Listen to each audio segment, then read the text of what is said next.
We are going to start representation of vector. How we can represent the vector?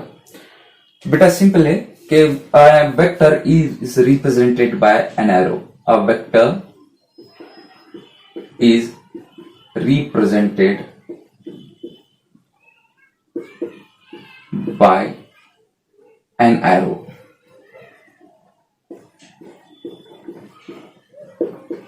Simple. The length of arrow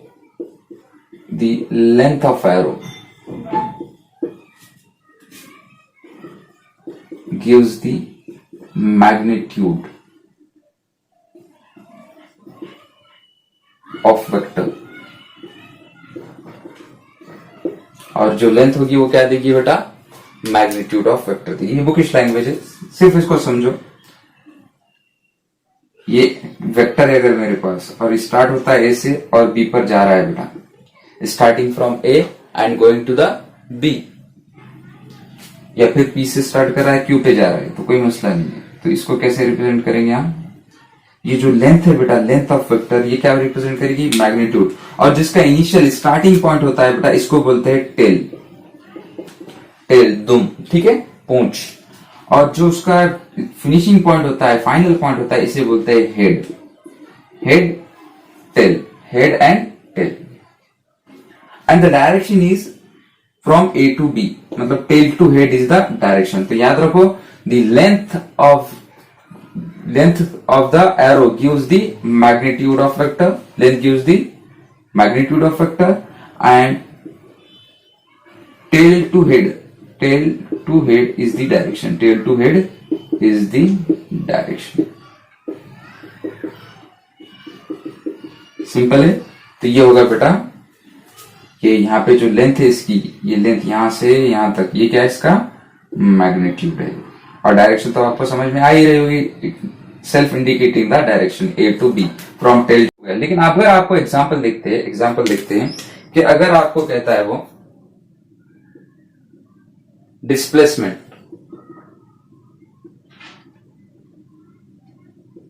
is equal to 5 kilometre east. अब देखो, direction आपने याद रखना है, direction हमेशा ऐसी होती है हमारे पास। ये सबसे ऊपर नॉर्थ, उसके अपोजिट में साउथ, राइट में ईस्ट और लेफ्ट में वेस्ट होता है, ठीक है। ये डायरेक्शन को याद रखना, north, east, west, south. North के अपोजिट में साउथ, राइट में ईस्ट, लेफ्ट में वेस्ट होता है। क्लियर? अब देखो बेटा, 5 किलोमीटर ईस्ट है, तो 5 किलोमीटर ईस्ट इतनी लंबी मैं लाइन बनाऊंगा क्या? नहीं, हम इतनी लंबी लाइन नहीं बनाएंगे। हम क्या करेंगे? जस्ट हम ईस्ट डायरेक्शन के अंदर एक एरो बनाएंगे, है डायरेक्शन ईस्ट, और इस पर लिख देंगे 5 किलोमीटर। या ये क्या रिप्रेजेंट कर रहा है? कि ये हमारा डिस्प्लेसमेंट रिप्रेजेंट कर रहा है 5 किलोमीटर। क्लियर है बेटा? अब और अगर आपको इसको ग्राफ पर ड्रॉ करना है, तो ग्राफ पर आपको पता है कैसे ड्रॉ करेंगे। हम कंसिडर करेंगे scale. 1 unit is equals to 2 kilometre. 1 unit is equals to 2 kilometre. 1 centimetre is equals to 2 kilometre की अगर हमने क्या करे, यूनिट स्केल कंसिडर किए। ग्राफ पर स्केल बनाते हैं, पता है ना आपको, ग्राफ पेपर के ऊपर। तो हम क्या करेंगे फिर? तो ये हमारे पास 5 किलोमीटर है। 5 किलोमीटर मतलब कितना सेंटीमीटर की हम लाइन खींचेंगे? फिर ग्राफ के ऊपर 2.5 सेंटीमीटर की लाइन खींचेंगे। क्लियर? क्योंकि 1 सेंटीमीटर में 2 किलोमीटर है, तो फिर 5 किलोमीटर में कितने सेंटीमीटर हो गए? 2.5 सेंटीमीटर की लेंथ होगी। और वो 2.5 सेंटीमीटर की लेंथ क्या इंडिकेट करेगी बेटा? 5 किलोमीटर डिस्प्लेसमेंट को इंडिकेट करेगी। समझ आ रही बेटा बात? कोई डाउट? ऐसे ही बेटा मेरे पास दूसरे एग्जांपल देखते हैं, 2 वेक्टर से। एक वेक्टर से ए बार और दूसरा वेक्टर है बी बार।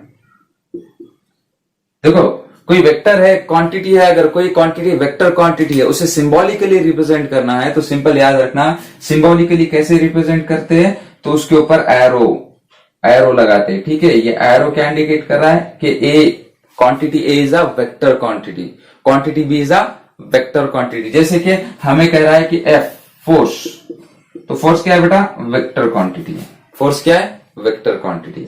तो ये कहता है एफ बार यानी कि force is a vector quantity. ऊपर क्या है? ये वेक्टर है। और कह रहा है कि 2 न्यूटन। तो ये 2 न्यूटन इसका मैग्नेट होगा। डायरेक्शन बताना है, तो डायरेक्शन होगी हमारी ईस्ट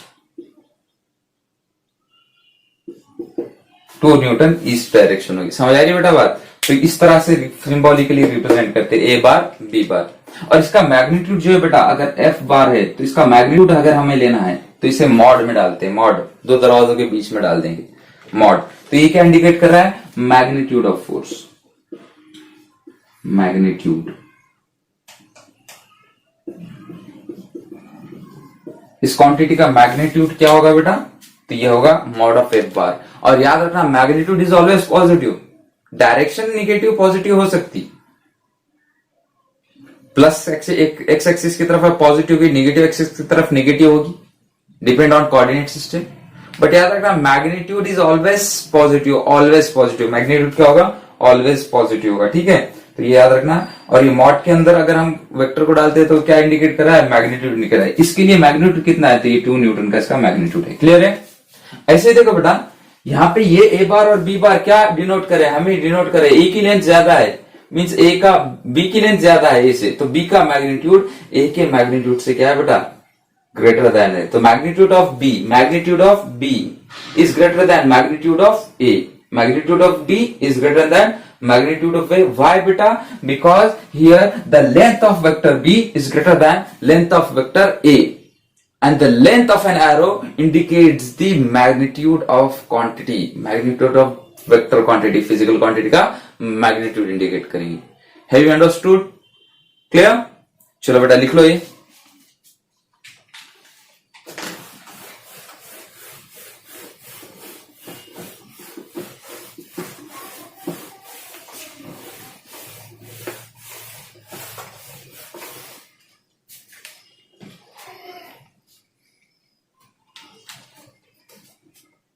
चलो बेटा अभी देखेंगे हम टाइप्स ऑफ वेक्टर्स, ठीक है? बहुत इंपॉर्टेंट है टाइप्स ऑफ वेक्टर्स।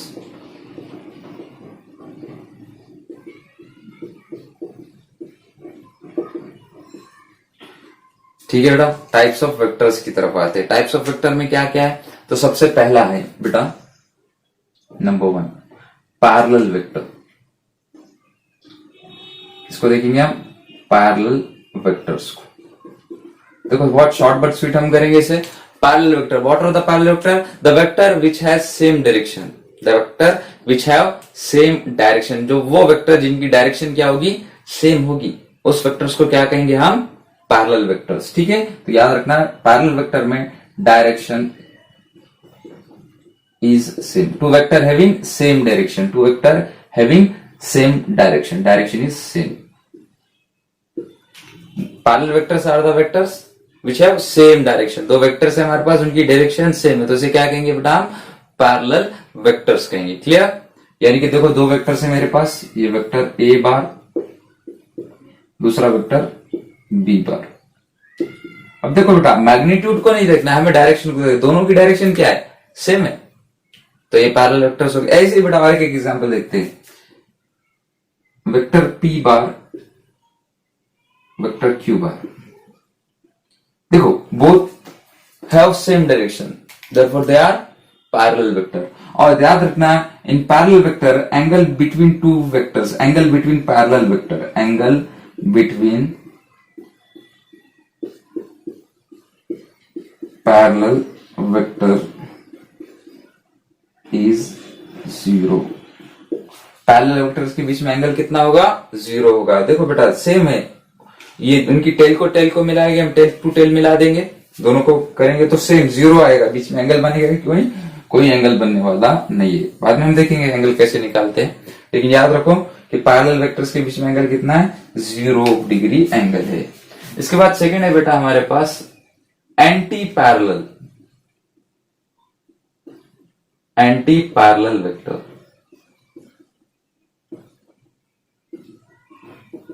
क्लियर? और यहां पे सिंपल एंटी पैरेलल वेक्टर क्या होंगे? The two vector having opposite direction, वो वेक्टर जिनकी डायरेक्शन क्या होगी? एग्जैक्टली अपोजिट होगी, तो vector having opposite direction, opposite direction. Simple opposite direction में वेक्टर से means vector A is positive X direction में है, तो vector B negative X direction में है, इररिस्पेक्टिव ऑफ देयर मैग्नीट्यूड, तो अपोजिट डायरेक्शन होगी। क्लियर है? तो ऐसे वेक्टर्स को क्या कहेंगे बेटा? हम एंटी पैरेलल वेक्टर कहेंगे। Angle between anti parallel vector, angle between anti parallel vector, angle between anti parallel vector is कितना होगा बेटा, पॉजिटिव एक्स एक्सिस और निगेटिव एक्स एक्सिस के बीच में कितना होता है, 180 डिग्री एंगल होता है, पाई डिग्री का एंगल होता है, पाई रेडियन का एंगल है। ठीक है, तो यहां पे क्या होता है 180 डिग्री बोल, 180 डिग्री का एंगल होगा। ठीक है, पाई रेडियन कब कहेंगे जिसे हम, या फिर पाई रेडियन का एंगल होगा, और पाई रेडियन का एंगल होगा। फिर बचा तीसरा होता है हमारे पास orthogonal vector.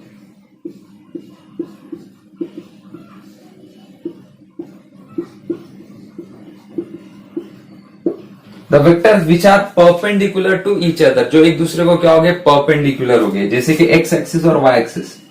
Vector A bar इस डायरेक्शन के अंदर है, vector B bar y direction के अंदर है। ठीक है, दोनों के बीच में एंगल कितना बन रहा है बेटा, देखो ये एंगल कितना बन रहा है 90 डिग्री का। अगर हम इसका टेल टू टेल मिलाते तो कितना मिलेगा 90 डिग्री का, ऐसे मिलेगा, ये ए बार ये बी बार, और दोनों का एंगल कितना होगा 90 डिग्री का। तो ऐसे वेक्टर्स को क्या कहेंगे बेटा हम, ऑर्थोगोनल वेक्टर। तो the vectors which are perpendicular to each other.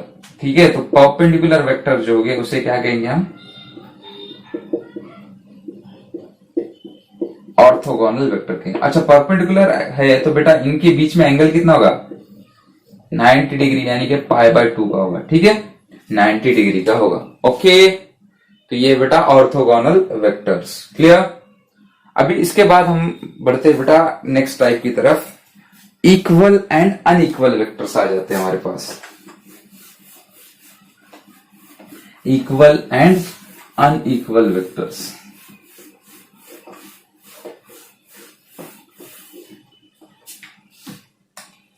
ठीक है, तो फोर्थ टाइप है इक्वल वेक्टर्स। अब व्हाट इज इक्वल वेक्टर्स, तो सिंपल है बेटा, इक्वल वेक्टर्स क्या हो गए, तो सेम मैग्नीट्यूड। सेम मैग्नीट्यूड मतलब बेटा same numerical value with same unit होना चाहिए। सेम मैग्नीट्यूड का मतलब है उसकी न्यूमेरिकल वैल्यू और यूनिट दोनों सेम हो गए, तभी उसका मैग्नीट्यूड सेम होगा। तो मैग्नीट्यूड के अंदर numerical value number and its unit is hidden. Clear. तो मैग्नीट्यूड के अंदर दो चीजें, सेम यूनिट सेम मैग्नीट्यूड, यानी इक्वल मैग्नीट्यूड लिखे तो बेहतर होगा, इक्वल मैग्नीट्यूड, मैग्नीट्यूड इक्वल हो और डायरेक्शन सेम डायरेक्शन।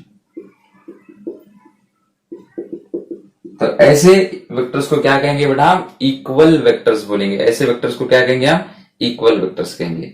यानी कि यहां पे देखो बेटा, ये दो वेक्टर्स हैं, ए बार और बी बार, दोनों की डायरेक्शन सेम है, और याद रखना दोनों का मैग्नीट्यूड ऑफ ए बार किसके इक्वल होना चाहिए, मैग्नीट्यूड ऑफ बी बार के इक्वल होना चाहिए। ठीक है, और एंगल कितना होगा दोनों के बीच का, 0 डिग्री का एंगल होगा। ठीक है, फिर हमारे पास चौथा टाइप है बेटा, चौथा टाइप है पांचवा टाइप है अनइक्वल वेक्टर्स।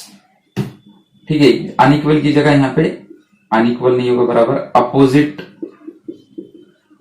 वेक्टर्स। देखो, पैरेलल वेक्टर को लाइक वेक्टर भी कहते हैं और एंटी पैरेलल वेक्टर को अनलाइक वेक्टर्स भी कहते हैं। मैं वहां पे लिखा नहीं, आप ये याद रखो, वहां पे लिख दो, parallel vectors are like vectors and anti parallel vectors are unlike vectors होते हैं। ठीक है, तो अपोजिट वेक्टर्स क्या होगी, तो बेटा यहां पे इक्वल मैग्नीट्यूड होगा, इक्वल मैग्नीट्यूड, बट जो डायरेक्शन होगी वो अपोजिट होगी, अपोजिट डायरेक्शन।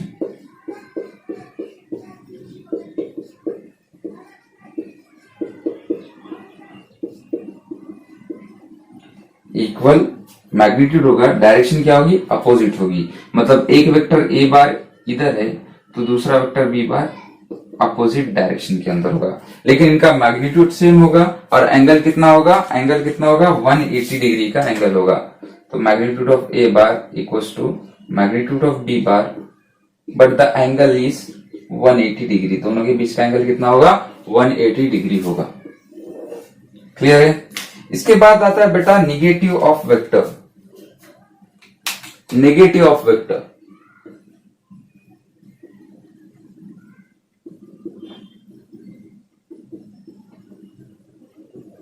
इसी को इलेबरेट करते हैं। कहीं कहीं पर बेटा अपोजिट वेक्टर और नेगेटिव ऑफ वेक्टर को दोनों को सेम लिखा गया है, ठीक है, उसमें कंफ्यूज नहीं होना। तो एक वेक्टर की डायरेक्शन अगर बेटा हमें क्या है, वेक्टर की डायरेक्शन दिया उसने इस डायरेक्शन के अंदर ए बार, और बी बार की डायरेक्शन हमें इस डायरेक्शन के अंदर दिया, तो बेटा ये जो वेक्टर जब अपोजिट होते हैं ना, तो तब उसे क्या कहते हैं, A bar is equal to minus B bar, क्योंकि डायरेक्शन क्या है, अपोजिट है। A bar is equal to minus of B bar, ठीक है। तो कहीं कहीं पे आपको ऐसा एरो दिखेगा, कहीं पे बार दिखेगा, तो एरो इज द राइट, ठीक है। तो A bar vector A bar is equal to minus B vector, A vector is equal to minus B vector.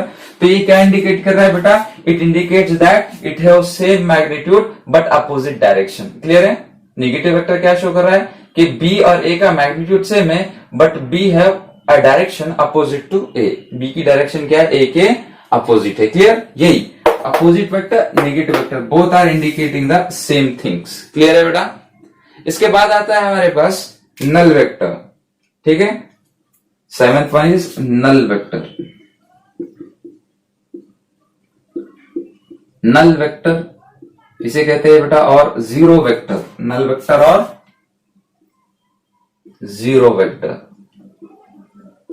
और सिंपल याद रखना, the vector which magnitude is zero, the vector which magnitude is zero, magnitude is equal to zero, वो vector जिसका magnitude कितना होगा, zero होगा, उसे कहते हैं बेटा null vector. Null vector, zero vector, इसके पास मैग्नीट्यूड नहीं होगा, इसे डिनोट करते हैं जीरो बार से, ठीक है, ओ बार से या जीरो बार से, मैग्नीट्यूड जीरो होगा। क्या करता है बेटा, it shows an arbitrary direction. क्या शो करता है, इट शोज आर्बिट्रेरी डायरेक्शन, एक इमेजिनरी डायरेक्शन देता है, आर्बिट्रेरी डायरेक्शन। क्या है फिर इसके पास आर्बिट्रेरी डायरेक्शन है। क्लियर है, कोई डाउट। जैसे कि आप रेलवे स्टेशन गए, ट्रेन खड़ी हुई है, मूव हो रही, क्या नहीं हो रही है, स्टेशनरी है, लेकिन आप डायरेक्शन बता सकते हो कि वो किस तरफ जाने वाली है, बता सकते कि नहीं, बता सकते। क्यों, हम इंजन देखेंगे, इंजन जिस तरफ उधर जाएगी, मतलब मे बी पॉसिबल है जाएगी नहीं जाएगी, लेकिन एक अंदाजा, एक आर्बिट्रेरी डायरेक्शन है हमारे पास। क्लियर। ऐसे ही बेटा कोई बॉडी है, यूनिफॉर्म मोशन में है, गोइंग विथ कांस्टेंट वेलोसिटी, उसके पास एक्सेलरेशन का मैग्नीट्यूड जीरो है, बट एक्सेलरेशन की डायरेक्शन वही होगी जो डायरेक्शन वेलोसिटी की, आर्बिट्रेरी डायरेक्शन में भी चेंज हो सकती।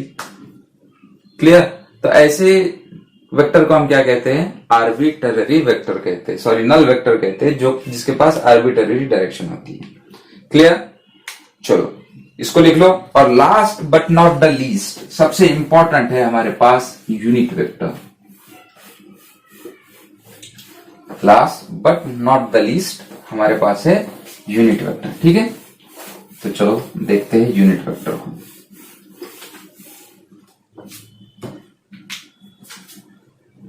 नंबर 8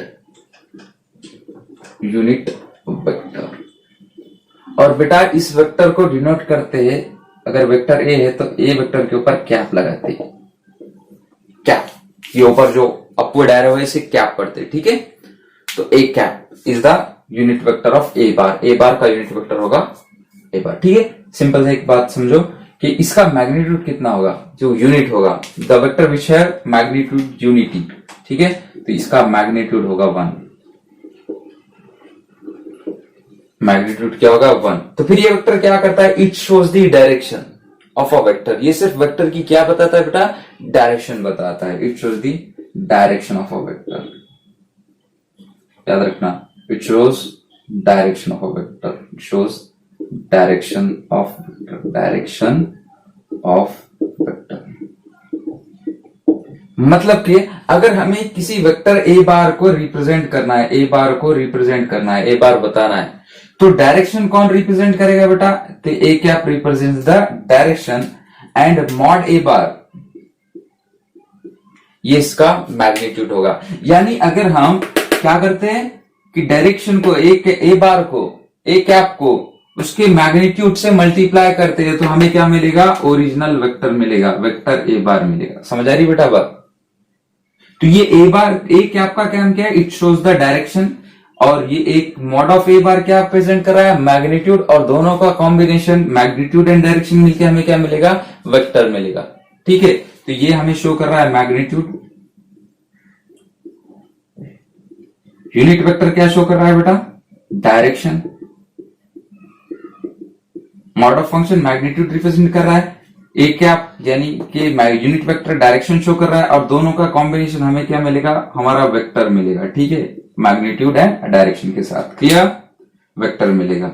अच्छा, मुझे किसी का यूनिट डायरेक्शन निकालना है, यूनिट वेक्टर फाइंड करना है, तो यूनिट वेक्टर क्या होगा बेटा, A bar, vector A bar divide by magnitude of A bar, the most important thing. Unit vector कैसे निकालते हैं हम, A cap A bar divided by mod of A bar divided by mod of A bar. अब देखो बेटा, किसी को भी रिप्रेजेंट करना है किसी पॉइंट को हमें, तो हम क्या यूज करते हैं, हम कोऑर्डिनेट सिस्टम को यूज करते हैं। हमारे पास क्या होते हैं, एक्सेस होते हैं। ठीक है, X axis, Y axis and Z axis. Clear है, X axis, Y axis and Z axis, तीन एक्सिस हमारे पास होते हैं। अच्छा देखो बेटा, इन एक्सिस के through unit vector in the direction of X, तो एक्स की डायरेक्शन देखो बेटा 1 होगा, 2 होगा, 3 होगा, तो ये 1 यूनिट अगर किस डायरेक्शन में जाता है बेटा, एक्स डायरेक्शन के अंदर जाता है, तो इसे कहते हैं आई कैप। ठीक है, आई कैप। तो direction, unit vector in the direction of x is I cap. अगर वो 2 यूनिट चला जाता है बेटा एक्स डायरेक्शन के अंदर, तो क्या बोलेंगे उसे, 2 आई कैप। फिर 3 यूनिट जाता है तो क्या होगा, 3 आई कैप। तो वहां पर आई कैप क्या है बेटा, यूनिट वेक्टर है, unit vector in the direction of X. ऐसे ही बेटा, unit vector in the direction of Y, unit vector in the direction of Y, 1 unit in Y direction, 1 unit in Y direction क्या होगा, J cap, and 1 unit in Z direction it is K cap. ठीक है, तो याद रखना बेटा, unit vector in x direction, y direction and z direction, ये 3 चीजें होगी। और किसी भी वेक्टर को हम इस तरह से रिप्रेजेंट कर सकते हैं। ठीक है, किसी भी वेक्टर को रिप्रेजेंट कर सकते हैं। तो क्या होगा बेटा, ये वेक्टर होगा x डायरेक्शन के अंदर i कैप, y डायरेक्शन के अंदर j कैप, और z डायरेक्शन के अंदर k कैप। क्लियर। अभी कोई पॉइंट है मेरे पास स्पेस के अंदर, यहां पे सपोज करो, यहां पे, और जिसके कोऑर्डिनेट है x, y, z, x, y, z, x axis के अंदर x यूनिट, y में y यूनिट और z में z यूनिट। तो इस वेक्टर को, इस OP को रिप्रेजेंट कर सकते बेटा हम OP बार से या P बार से, OP बार पूरा बोलो या फिर सिर्फ P बार बोलो, दोनों से में। और इस वेक्टर को कैसे रिप्रेजेंट करेंगे बेटा, तो x डायरेक्शन में कितना x यूनिट है, तो xi plus yj plus zk। तो इस तरह से बेटा हमें मिलता है पोजीशन ऑफ अ वेक्टर। तो ये होती है यूनिट वेक्टर के थ्रू पोजीशन वेक्टर। ठीक है, तो पोजीशन वेक्टर में क्या आते हैं, xi, yj, zk। तो x एक्सिस के x डायरेक्शन में x यूनिट है, y डायरेक्शन में y यूनिट है, z डायरेक्शन में z यूनिट है। फॉर एग्जांपल समझते हैं, इधर का आपने लिख लिए होगे, आई होप, पॉज करके लिख लो, नहीं हुआ तो देखो बेटा, अगर इसी को पोजीशन वेक्टर को, अगर हमें एग्जांपल देता है कि कोई वेक्टर है हमारे पास, और वेक्टर क्या है, तो वो 2 ही डायरेक्शन ले लो अभी, x और y डायरेक्शन में है। ठीक है, कोप्लेनर वेक्टर है, अगर सेम प्लेन के अंदर है, और ये वेक्टर का हमारे पास ये a टू b अगर डायरेक्शन है, और b के कोऑर्डिनेट, a के कोऑर्डिनेट है 0,0 और b के कोऑर्डिनेट है, क्योंकि ओरिजिन से तो 0,0 लेंगे, और b के कोऑर्डिनेट सपोज करो 2,3 है। ठीक है, 2,3 है। तो बेटा x कोऑर्डिनेट 3 हो गया और y कोऑर्डिनेट, x कोऑर्डिनेट 2 हो गया और y कोऑर्डिनेट 3 हो गया, x, y हो गया। तो इसका जो पोजीशन वेक्टर है ए बी बार या a बार या b बार, जो डिनोट करते हैं हम बोले तो उसे, तो वो क्या होगा, एक्स डायरेक्शन एक्स आई प्लस वाई जे होगा, एक्स आई प्लस वाई जे, और ये हो जाएगा बेटा हमारे पास 2i प्लस 3j। तो किसी भी वेक्टर की पोजीशन को डिफाइन करने के लिए हम किसका यूज करते हैं? यूनिट वेक्टर्स का यूज करते हैं।